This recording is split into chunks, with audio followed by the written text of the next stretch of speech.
doing pottery during COVID, during lockdown. I bought myself a wheel and yeah, just pretty much taught myself. I did a workshop in Adelaide for a few weeks and that was fun, and I thought, I can do this. It took me a long time to learn, but it's rewarding because clay's so tactile. I don't know, I don't think I'd used clay since school, so it was really nice to try it again, basically, yeah.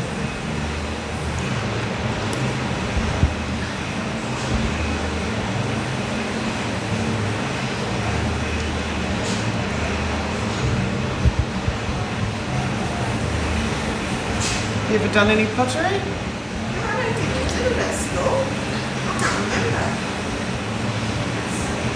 We did it briefly, it was one of those things you just tried.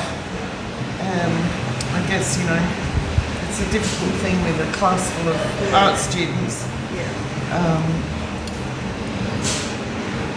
So I've got 5 pottery wheels at home and I do workshops. And people are the same, they go, oh, I haven't done this since school, it's so good. Yeah.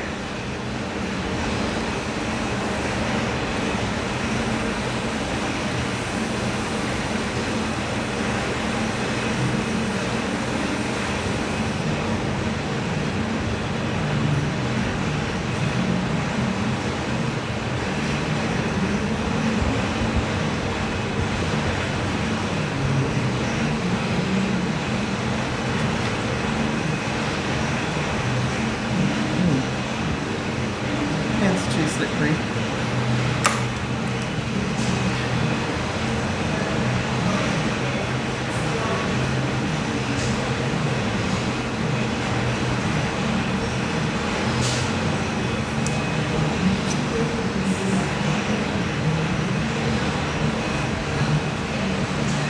So is that tool got a special name? This is called a rib. This is a mouse rib. Oh, because it looks like a little mouse.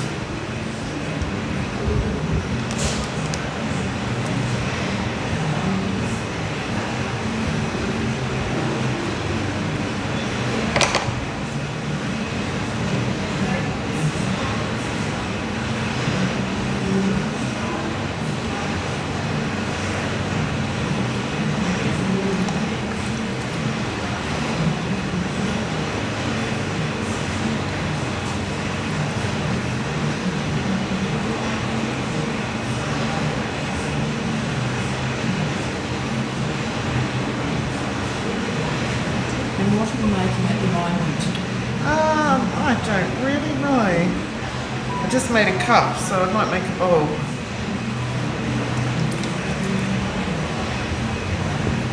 So basically you can start off doing something and change your mind. You really can. Everything kind of starts as a cylinder. Whether it's apart from a plate, that starts flat, but yeah.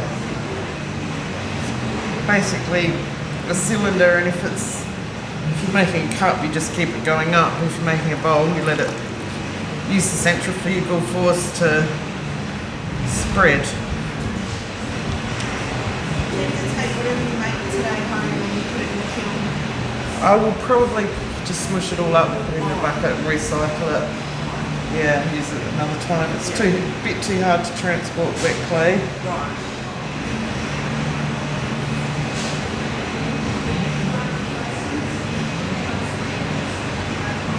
If I was at home, you let everything dry for a day and then you tip it upside down, and it's called trimming,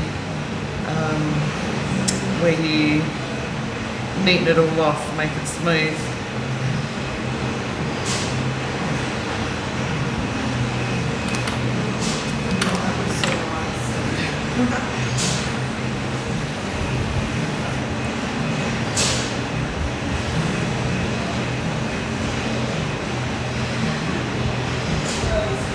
You have to keep compressing it so that it doesn't crack when it's fired in the kiln.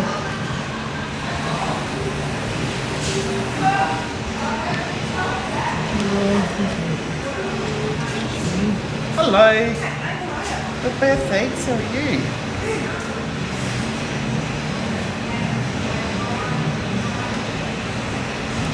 that.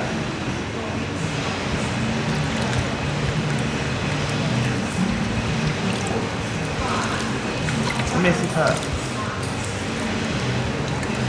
So if you don't keep washing your hands, will that impact on what you're making? Once it's finished, you really need dry hands to pick the pots up, but you also need dry hands to start with the next bit of clay, so it's good to get it all cleaned up. And clay, as it dries, if you inhale the dust, you can get silicosis, so it's important to really make it all as clean as you can, so you're not making dust later on. Yep.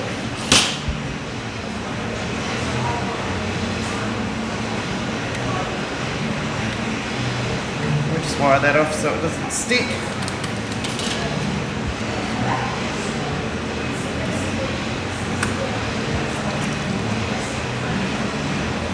Yeah, so I always make sure I just clean everything properly. And that's that.